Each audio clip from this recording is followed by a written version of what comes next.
This is continuing courtroom coverage in the trial of James Crumbley from the Hidden Killers podcast from True Crime Today. Now, back to the courtroom.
All rise.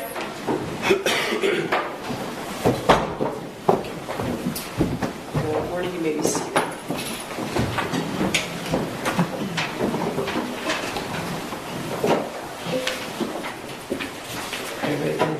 Yes, Judge. Next witness is David Henry. Did you guys switch that Easily confused. So.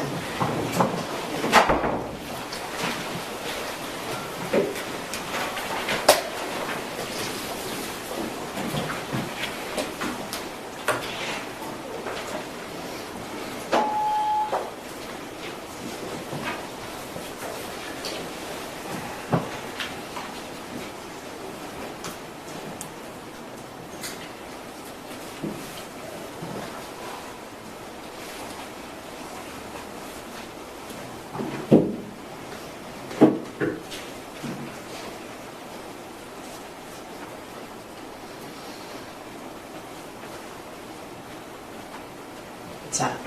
Thanks, Jeff.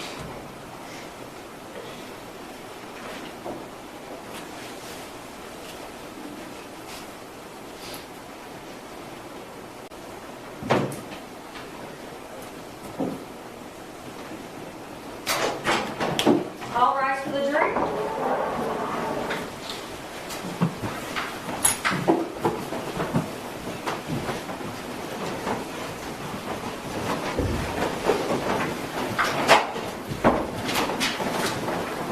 You may be seated.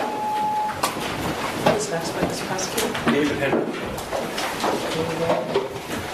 Last name? Hendrick. Hendrick. Could you raise your right hand? Do you swear or affirm the testimony about to give? Is it true solid? Yes, Your Honor, I do. And then please step up and have a seat. And then would you state the name for the record and spell your first and last name? David Hendrick, DavidHendrick. Go ahead, Mr. Keast. Thank you. Sir, how are you employed? As a part-time employee with the Oakland County Sheriff's Office. Okay, and how long have you been part-time? 2 days. All right. And prior to that part-time employment, did you work full-time with the Oakland County Sheriff's Office? I did. Okay, and how long did you spend as a full-time employee? 34 years. And at some point, did you retire from full-time employment? I did. When was that? Last May. Okay, so you didn't stay retired for long. No. All right.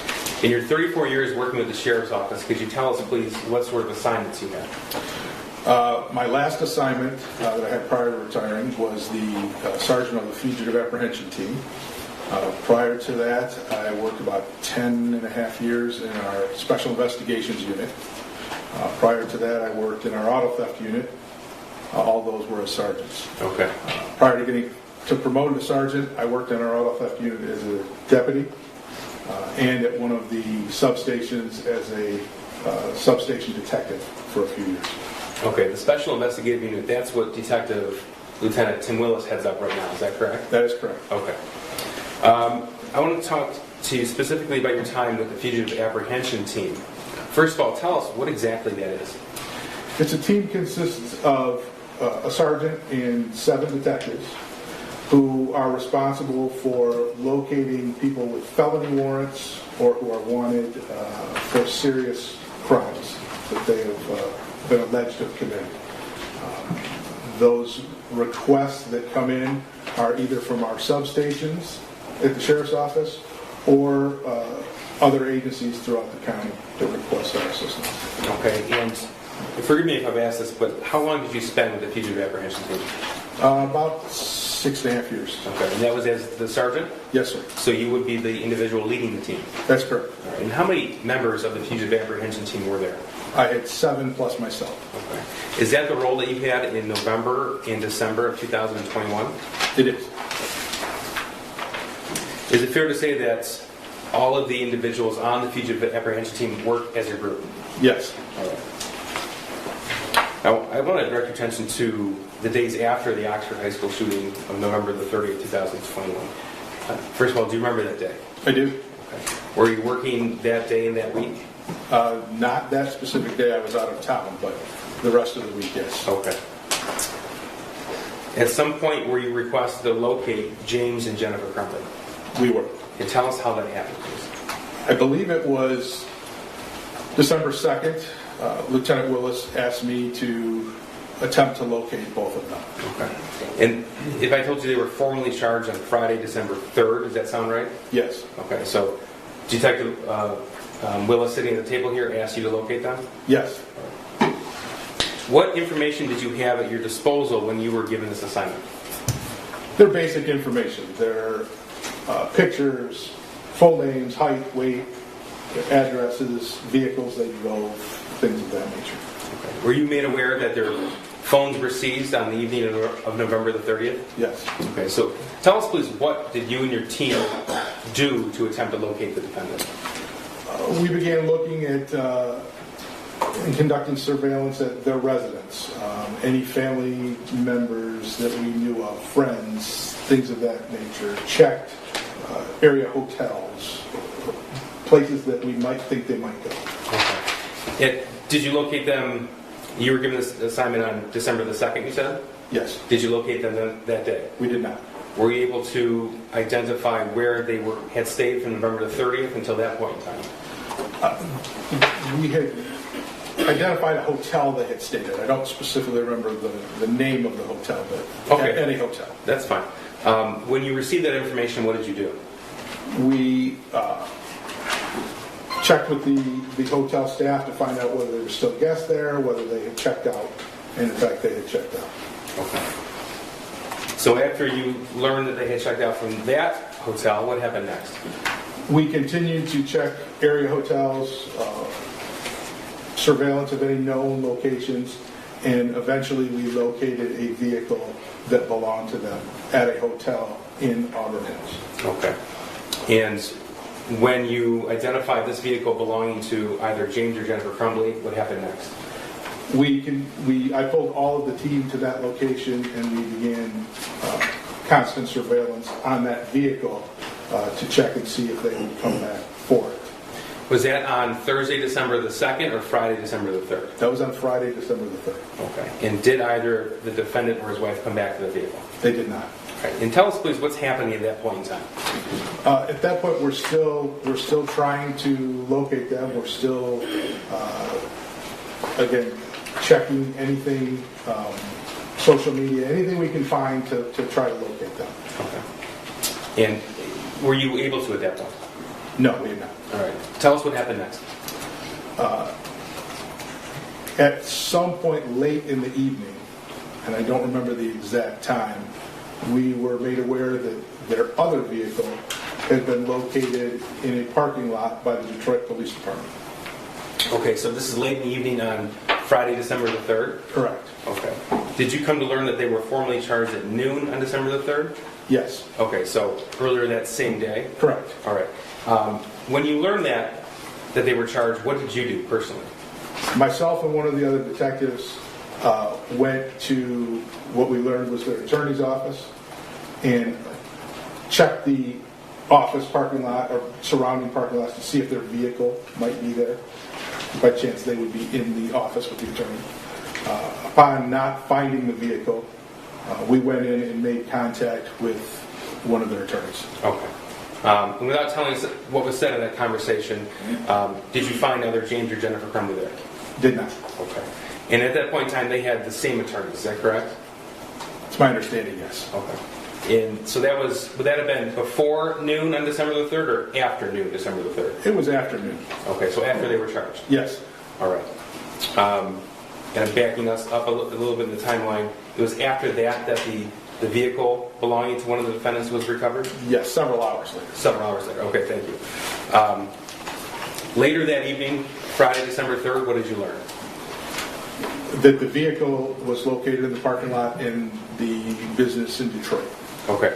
So another vehicle belonging to either James or Jennifer Crumbley was located in Detroit? Right. All right. Tell us what happened next. At that point, I left one person sitting on the vehicle in Auburn Hills, just by chance they came back to it, and the rest of the team and myself went to Detroit to attempt to locate them somewhere in the area of the vehicle. Okay. The law enforcement personnel involved in this endeavor, was it contained to just the 7 of you? No, sir. Okay. Tell us what you encountered when you went to the location where the vehicle was found. Originally, when we got there were several Detroit police officers that had the street blocked and had the car secured in the parking lot. As we searched the area, because we had no idea whether they had walked away from the car, they were in the building, we didn't know at that point. So we were searching the area. More and more law enforcement officers arrived. Officers from the U.S. Marshals arrived to assist us. the Border Patrol, the Michigan State Police, more Detroit Police, all arrived on scene. Okay. After the exterior of the location was searched, and I take it no one was found then? Correct. Okay. What happened next? We formulated a plan to begin searching the building. It was a 3-story industrial building. We had several officers on site, so at that point we decided to begin going room to room and search the entire building. Okay. I'm going to show you what's been admitted as People's Exhibit 307. This is a photograph, sir. Do you recognize what's in this photograph? I do. And tell us how. That is the industrial building where the vehicle was located in the parking lot. Okay. So the parking lot would be behind this chain link fence to the right of the photograph? Correct. Okay. And did you and your team participate in the physical search of the interior of this building? We did. Okay. And now, contained to the interior of the building, again, was it just the 7 of you, or other law enforcement personnel involved as well? Oh, several law enforcement officers. All right, tell us about that, please. The plan was formulated that the Detroit Police Department would search the first floor of the building. The rest of the teams that were there, we took on the task of searching the second and third floor of the building. Okay. Now, was this done in secret, or was this out in the public, as far as the knowledge? Oh no, it was very obvious, very apparent. There was dozens and dozens of officers. We went room to room. At some point, we had obtained keys to some of the rooms. When we had those keys, we were able to unlock the door, announce our presence, go in and search every place in the room that could potentially hide a human being.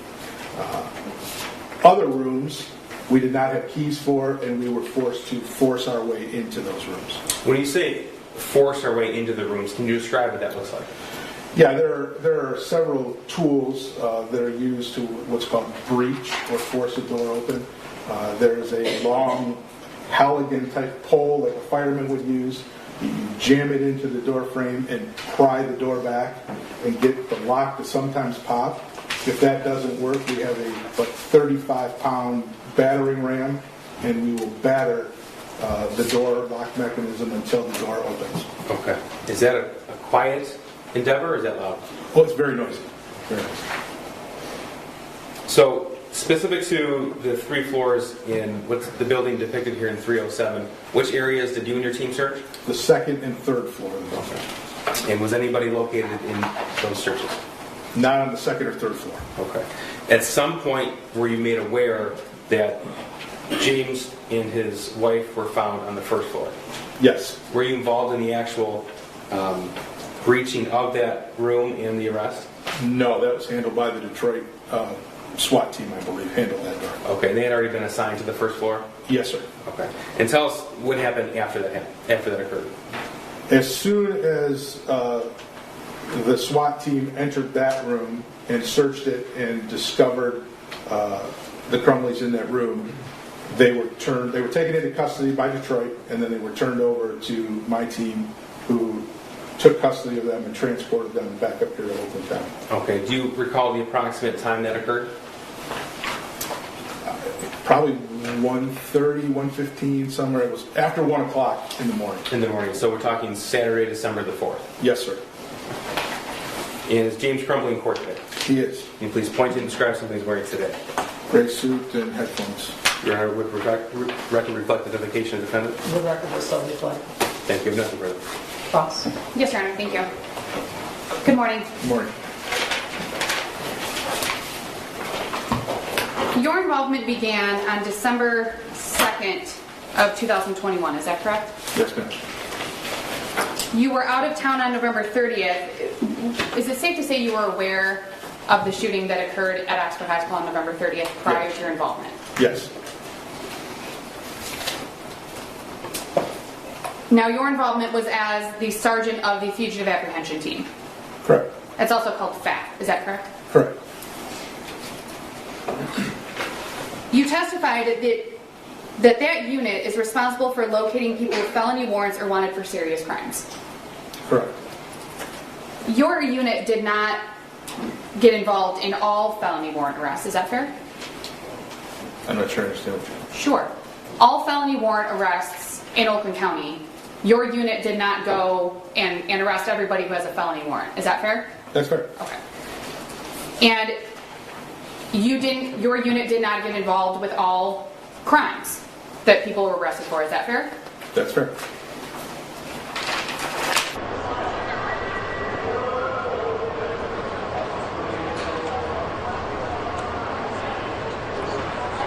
And let me clarify. So we know, and we heard some testimony previously, that there was a warrant issued by the court, correct? Correct. In this case, correct? And based on your experience, you were a law enforcement officer for 34 years, you were a detective for a number of years. You know that somebody who's accused of a crime and charged can walk themselves into a court, correct? Correct. With or without an attorney, right? Correct. And that includes for felonies. Correct. Their attorney, you're aware that there have been times where their attorney has arranged, sometimes with the detectives, sometimes with the prosecutor's office, in various ways. Their attorney can arrange for them to be turned in to the court or the police department on a specific day and time. Is that fair? Sure. Okay. The other ways are involving your former unit. Correct. And that's done by law enforcement. The attorneys don't call you up and say, hey, can you come get my client? That's the police who say, go get this person. Correct. And then obviously other agencies can get involved with our other arrests as well. Is that fair? Yes. In this situation, your involvement was requested prior to Mr. Crumbley being charged. Yes. You testified that your involvement was December 2nd of 2021. Yes. You were contacted, and I don't know if this was clear, you were contacted by Lieutenant Willis. Yes. He contacted you on December 2nd of 2021 and asked you to locate James and Jennifer Crumbley. Yes.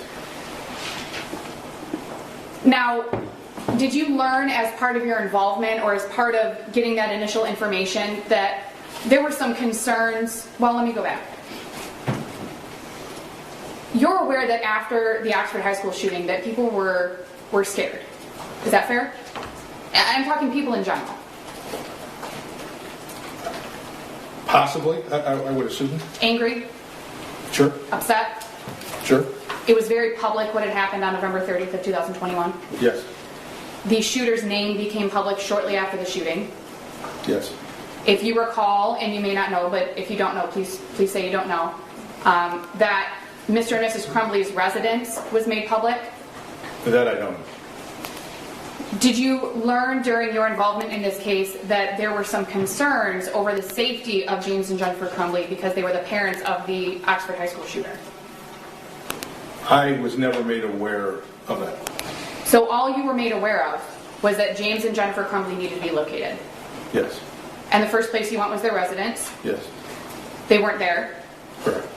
You eventually determined and learned that they had been at a hotel in Auburn Hills from November 30th to December 3rd, the morning of December 3rd. I'm not sure if they were there that entire time, but that's where we ended up finding the vehicle, was at that hotel. And did you also learn through your involvement that they registered at that hotel in Jennifer Crumbley's name? I don't specifically remember whose name it was.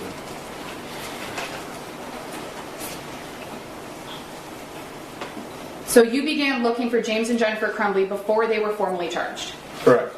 Now, I assume in your career you've been involved in what would be considered high profile or media cases, is that correct? Yes. And oftentimes in those cases, is it standard practice for your department to take someone into custody before the actual charges are announced? Depends on the crime and the circumstances surrounding it. Your department often, and correct me if I'm wrong, but your department will often assume that a high-profile case or a serious offense that somebody might run. It is a possibility. People do. You had no information that James Crumbley had indicated that he was going to run away or flee or anything like that. Is that fair? On December 2nd of 2021. That's fair.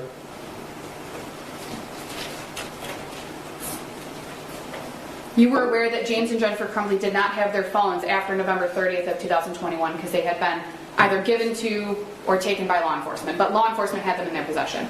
Yes. Did you also learn during your early involvement in this case or at any point that James and Jennifer Crumbley had obtained track phones or pay-as-you-go phones or things like that? Yes. And did you learn during your involvement in this case that those phones were obtained because James and Jennifer wanted to be able to contact family in the early days after the shooting? I was not aware of the reason behind obtaining those phones. Did you also learn during your involvement in this case that James and Jennifer Crumbley obtained additional phones in the same phone number of the phones that were given to law enforcement? I did learn that, but I don't remember at what point in our investigation I learned that.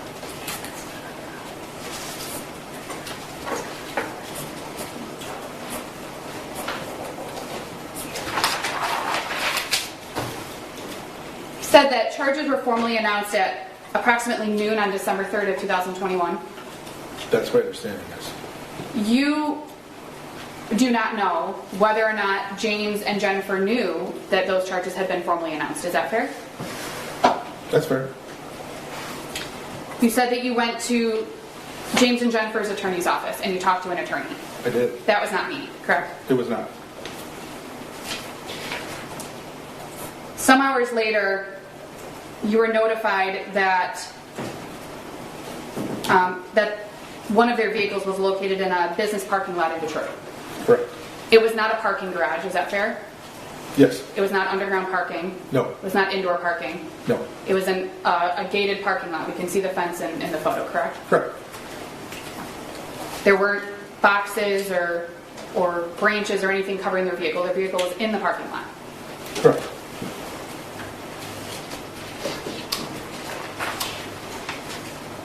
And at some point during your involvement between December 2nd and December 3rd, were you also made aware that there were going to be some attempts to do an alternative to what we talked about earlier when it comes to turning somebody in, that Mr. Crumbley may be walking himself in to be arraigned on the warrant after he'd been made aware of it, if you recall those conversations? I had conversations with an attorney, but I'm not sure what I can go in. Yes, and I'm not asking you about the details of the conversation. Just if you had some knowledge that there was an indication that Mr. Crumbley was not running, but that he was in fact going to turn himself in. Again, without giving. Yeah. Judge, I would object to this whole line of questioning. I think it's getting close to speculating what the purpose of what a hearsay conversation would be, and it could open the door to other things. Well, yeah. Are you going to open the door to that? I can move on, Judge. All right. At no point during your involvement in this case were you told James Crumbley is absolutely avoiding these charges and will not be turning himself in. At no point were you told that. There's the same question, same objection to the same question, just asked differently. Well, and who is he being told that by? It could be anybody, Your Honor. His involvement was requested by Lieutenant Willis. He had multiple police officers involved. There were multiple people involved in locating Mr. Crumbley. I'm just asking if he was ever given knowledge that was going to happen. Just as a response, he's testified to what his job was. He was given an assignment, and he carried it out. Well, I don't know. I guess you got to be careful what you wish for, right? Thank you, Judge. Yeah, you know. You indicated that the building where Mr. Crumbley's vehicle was a quote-unquote three-story industrial building, as I believe what you called it. Yes. That was Exhibit 307, which is on the screen. In that building, obviously from the outside, it looks kind of like a warehouse. Would you agree with that? Sure. But you learned during your involvement that there were multiple tenants in that building. Yes, multiple suites. Right. Or rooms. Businesses. Yes. People who were regularly in and out of that building. That I can't answer to. It was very late and there was nobody in and out when we were there. Okay. Did you learn during your involvement that there were people in and out during the day that day? Not at the time I was there. Okay. And you may not be the right witness to ask these questions of. I'm just trying to determine what exactly you knew about this building. Yeah, at that point, at that hour of the night, there was nobody coming in and out.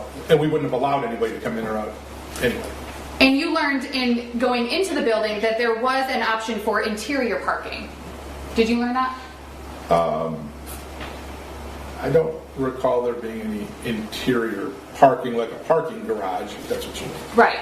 Like a way to pull a vehicle in through a garage and park it inside instead of out in the lot. There was a loading dock, so I guess technically you could have pulled a car inside of there, but I did not see. Well, it was not a designated indoor parking structure. Right. So not like a parking garage or those underground parking like we were talking about earlier. Correct. Okay. Your testimony was that it was obvious and apparent what was going on outside of and in that building during your search of the building, correct? Yes. Now, you can't say, because you really have no idea what James Crumbley heard or saw that night, correct? On December 3rd of 2021, or the early morning hours of December 4th of 2021. I can only tell you what I saw and heard in the commotion, the law enforcement officers, the flashing lights from the police cars. But specifically as to what he saw and heard, I can't tell you that. Right. You have no knowledge of whether or not he saw or heard any of that. Is that fair? Yeah.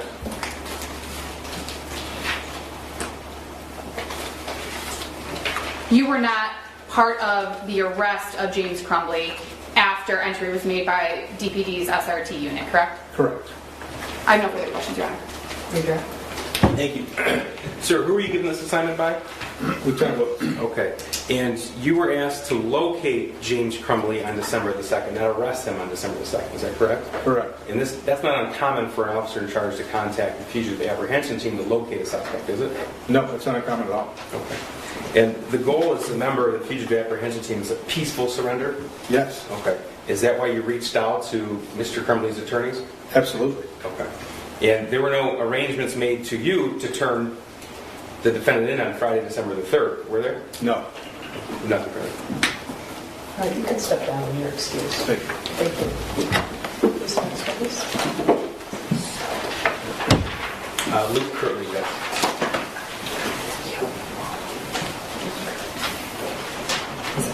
Sir, what did you say the last name? Curtley?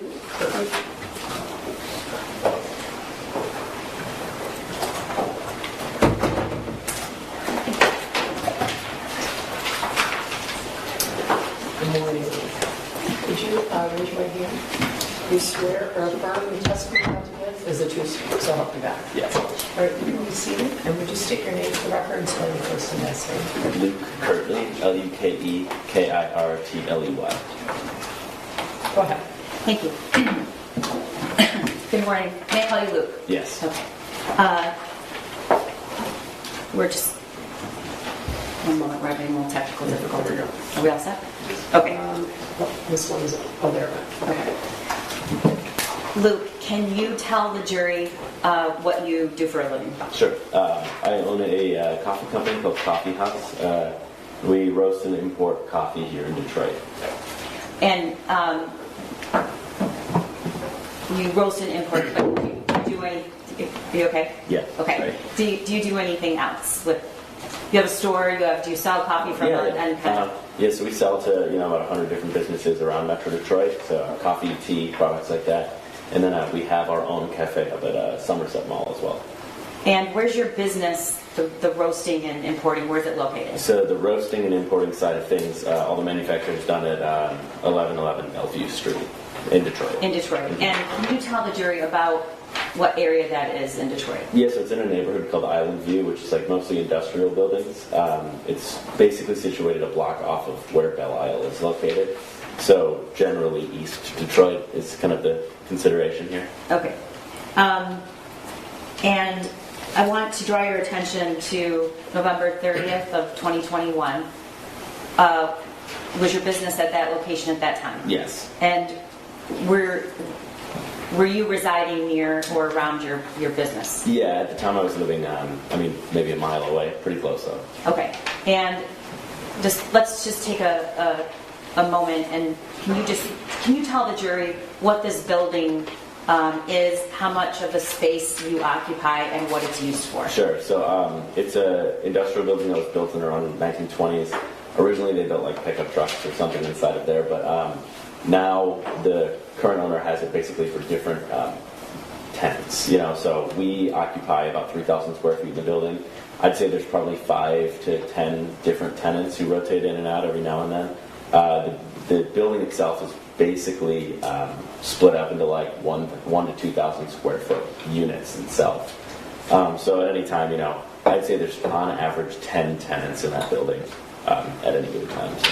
And are they all the same type of tenants? No, all completely different people. Like our neighbors, they like breed rare plants, Okay. Tons of different stuff. All right. And on the first floor, is that where you are? Yes. All right. Mm-hmm. Who else is on the first floor, if you know? So there's the rare plant place, and then there's somebody who packages like fine art. There's a painter who does just like hobbyist work, and then I think that's it for us on the first floor. I don't know if there was somebody else in there at the time, but I think it was just that floor. Okay. How do you enter well, we just heard testimony that they're about parking. Our former witness wasn't sure. Can you tell the jury whether there was parking within or outside of the building? Yeah, so you can park in three, I would say, designated areas for the building. There's one on one side of the building. There's another on the other side, and both of those entrances are gated. So you have like a little, fob to open the gate, garage opener. Each tenant has a fob? Yeah, well, I wouldn't say every single one does, but usually if you ask, the property manager can approve that and give you one. And then people generally park on the street as well. Now there's like a dirt lot across the street that people park, but at the time of this, that was not their land. So And three general spots. was there indoor parking? No, there's not designated indoor parking, though some tenants have garages. Okay, let me ask it a different way, because it's relevant to what was Sure. happening that night. Do you use that building space for anything other than just your business? So on the third floor of the building at the time, I used our garage storage area to put one of my cars away. All right. And just briefly, because it relates, what's your relationship with cars? Okay, so I just... Your Honor, I would object to the relevance. Your Honor, if I could just respond. Can I just respond, please? In a moment, I'm going to ask him about identifying the car and how he was able to identify that car. I think most people wouldn't have been able to, so I'm just trying to lay a foundation. Well, based on my knowledge of previous testimony, I'm going to allow that. Thank you. Thank you, Your Honor. So I'm just a general car enthusiast. I think I've been obsessed with cars ever since I was a kid. And at the time, I had 2 or 3 cars, and one of them... it was like a nicer one, so I put it away. I didn't leave it on the street where my house was because I had street parking. So I had one of my cars that got hit. The mirror got pulled off, so I obviously didn't want that to happen to a nicer car. So on the third floor, we have a garage, and so I pull that in during the nighttime or any time I don't plan on enjoying it, driving it. Okay, when so I can drive my own. all right, thank you. So is there any need? Was there any vendor type businesses in that building? And the reason I ask is it a place where customers would come and park and open to the public? I would say that it's generally not like a public building. There's not present retail in the building. There's not for example, our roastery doesn't have a coffee shop or any cafe component. It's strictly like a business for manufacturing. And when you switched the car that night, do you remember? Did you go and were you at the warehouse that night at later in the evening? Yes. Do you remember about what time it was? Probably around 10 p.m. And is that something you would routinely do at night because of the situation with your cars, or Objection, Your Honor, leading. I just struck to get out, or so that it wouldn't be a leading question. Why were you there that night? To switch the cars. Okay, all right. So.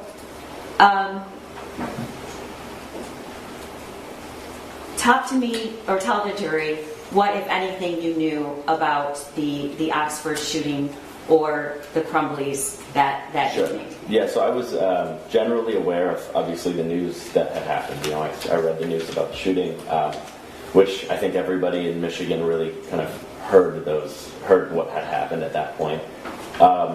Early in the day, I remember seeing a poster about the parents being on the run. And okay, so, you're gesturing your hand, and when you say poster, and Do you remember, was that November 30th what day was that? I assume it was the same day that this happened. Okay. Earlier Well, in the let day. me back up. Sure. The same day that they were charged or the same day that the event happened? Objection, Your Honor. I don't think that there's been testimony that Mr. Kirtley is aware of when they were charged. Okay, she's trying to, he said the same day that this happened, so she's clarifying if he means the encounter at Bellevue or the shooting. The encounter. Okay. Do you remember the actual day that this occurred that night? The 30th of November, I believe. That was the shooting. Yeah. Do you remember the day then. what date it was? If I said December 3rd, does that make sense to you? It seems correct. I don't know, like, if I remember it off the top of my head, the exact date. Backing up, you were motioning to your hand and saying poster, and what? So I saw it on Facebook. Okay, and what did you see? So it was a poster. It was essentially like a wanted poster. So there were pictures of, the parents, a picture of the car, the license plate was on there, and then I think just general information about what had happened. Were you aware that law enforcement was looking for the Crumbleys? Yes. And do you remember about what time you arrived that evening? Around 10 p.m. Okay. And tell the jury what, if anything, you saw when you entered the parking space. First of all, when you go there at that time of day, is there usually anybody in the parking lot? Not really. There's a couple tenants who leave their cars there. There's a work van for a millwork company, but generally there's not many vehicles that hang out in that lot overnight. Okay. So you drive into the parking lot, and what do you see? So originally, I drove into, if you're facing the front of the building, I always park on the right side, so there's two lots left, right? And I just have a fob for the right lot. It's two different ones. So I pulled in, was just doing my thing. Generally, there's some cars there. So, when I saw this car that was backed into the spot in the corner, originally I didn't pay any mind to it. Okay, when you say this car, what do you mean? So you drove in and you did see a car? I did see a car, yeah. Okay, can you tell the jury where it was? Yep, so it's backed in it was if I'm facing the front of the lot, it's a rectangular lot, and it was in the back right corner. So probably the furthest spot from the building entrance in theory. And was it backed in with the front out, or was it the other way? It was backed in with the front out. Okay. And what else did you see? So I saw that car there, but originally, didn't pay too much attention to it, and then walked into the building. And then when I walked out of the building, was when I was really kind of met face to face with the front of the car, and that's when I remembered, the original wanted poster. I saw, being a car enthusiast, I saw that, and it just kind of stuck with me. It was a newer Kia. So I had just not seen that car in person before. So when I saw it, I was like, oh, that's a new Kia. And when I saw it, I was like, oh, that's that new Kia. So you can tell by looking at the front of the car, it was a new Kia? Yeah, so if you looked at the poster, it was that stock image of the car, you see on websites and everything. So it's obviously the front of the car, and it was this, I believe it was the same exact color too, on the poster. So when I saw it, I was like, oh, I remember where I saw this from. Okay, one moment, Your Honor.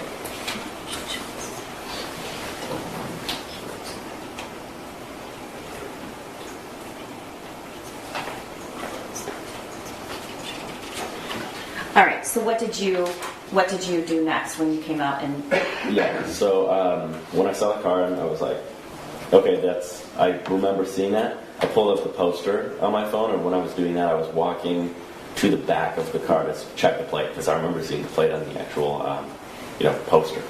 And so I walked around the car with my flashlight on, and then, obviously it hit me when I saw the license plate on the ad, and then I was standing in front of the license plate too. But yeah, so basically I had pulled up the wanted poster and subsequently was walking around the car. And did the license plate match? It did. And did you see anything else of significance in the back of the car? So when I was looking at the back of the car, I had then noticed there was a person sitting next to the car. There's an elevated curb that kind of sits behind where this car was, and it's protects a little garden area. And so somebody was sitting on the curb with their hood up. It was a blue plaid hoodie. And I didn't, when I was walking through the car, I didn't see anybody, and also it was dark. So I wasn't expecting to see anybody really. I thought it was just like a car at that time. Did you say anything, or did that individual say anything? No, they stayed kind of like turned around with their hood up. I saw them, and then I turned my flashlight off and headed back into the building. Okay. What did you do next? So I walked into the building, quickly, briskly, headed into my unit, locked all the doors. The lights were off at the time, so I kept the lights off and then called 911. Okay. I'm going to show you what's been marked as Exhibit 302. And this is the security footage from your building. How many cameras, if you know, does the building have? I don't know it's off the top of my head exactly, but I could tell you there's one in like the center lobby area, kind of like the general promenade where most people congregate. There is one on the side of the building, one or two on this side that we're talking about, one on the front, maybe another one on the other side, but I don't like have them memorized. Okay.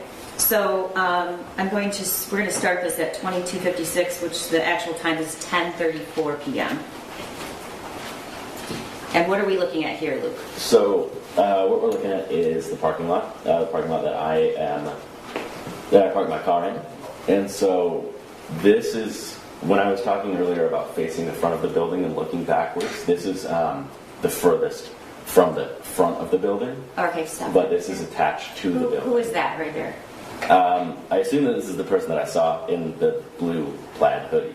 Okay. And in this photo, where is the entrance that you would have gone in? So where they just walked out of, so on the right side of the screen. And eventually we're going to see you pull in. Will we see that at the top of the screen? Yes. Okay.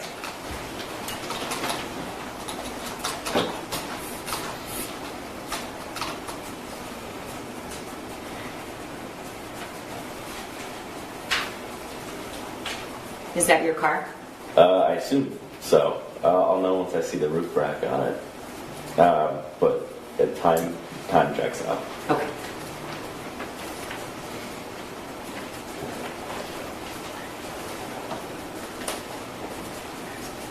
Do you see the Kia that you spotted in this image? Yeah, on the left side there. Okay.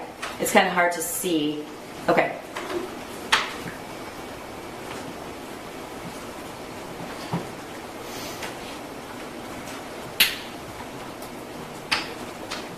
Is that your car? Yes. And are you parking right in front of the entrance? I mean, not like directly in front of the door, but one or of two the close spots. parking Yes. stops? Okay.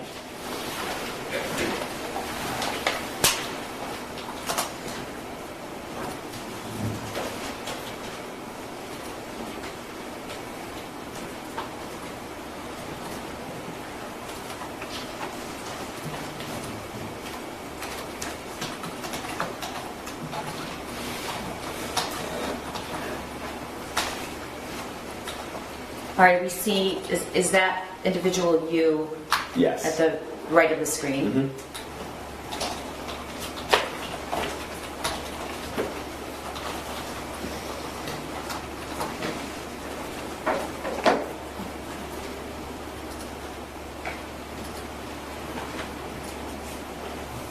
And is that you going back into the building? Yeah. Okay, what's happening there? Did you go out to your car to look at the car? No, I think that I think this is when I just first noticed the car. Like, I think I just saw myself look over and just, it looks like Okay. that checks out. I was probably just grabbing something that I passed. All right, and that's you right there? Yes. Are you holding anything? My phone.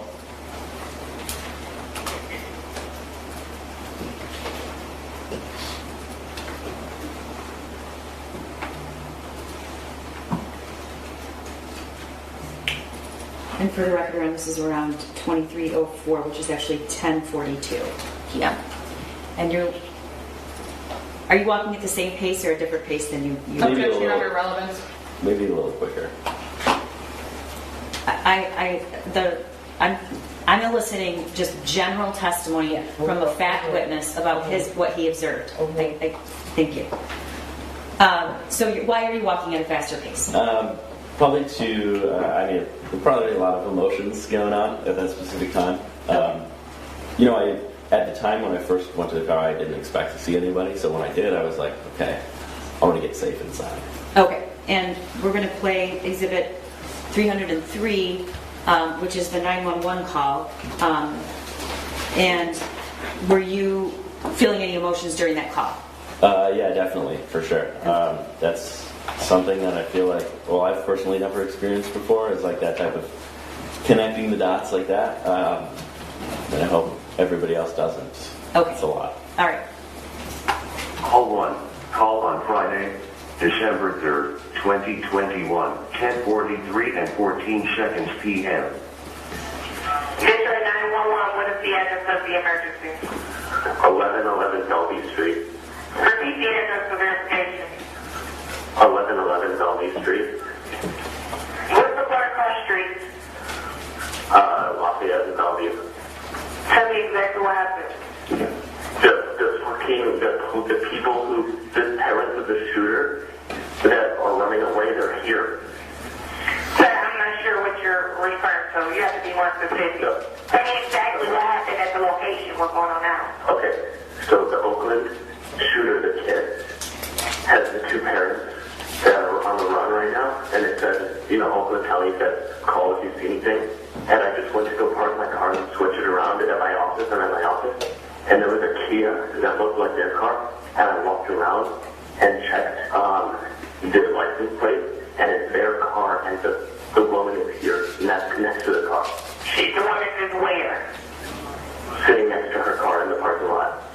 She's sitting next to her vehicle on the ground or in another vehicle? On the ground. On the ground. Okay, what kind of vehicle is this, sir? It's a 2021 Kia, a black Kia SUV, in the parking lot. Was anyone inside of the vehicle? I don't know. You said if you walked around the vehicle and looked inside. You didn't? I walked back to look at the license plate because I saw online that car was flashing. Do you have the plate number? 1 second. It's DQG5203. Repeat that plate for me. DQG5203. Okay. And the vehicle is parked in a parking lot and a mother resort? Yes. It's next to my car in the parking lot. I'm inside my office now. And the mother is sitting on the ground. What is she wearing? Yes. She's wearing a hoodie, but I don't know what kind. What color is the hoodie? I don't know. I think it was plaid, but I saw her for a glimpse and then I ran inside because I my You're not sure what color the hoodie was, but you've seen her sitting there? Yeah. Okay, so what's your name? Luke. Okay, well, we'll be getting this in that area. Thank you. Okay, I can't believe it. They're here. Okay. That's it. Do you want me to stay on or am I? He'll say you're fine. Okay. All right. Yeah, they're here. That's crazy. Like that. Those are the people we're looking for. Okay, so there we go. Show, sir. Thank you. Okay, thanks. Bye. Okay. Look, did you make that call as soon as you got inside? As soon as I got my office. Okay. So yeah, within 30 seconds. All right, and I want to go back to the previous video and finish that to show what happened after you went inside. Yes.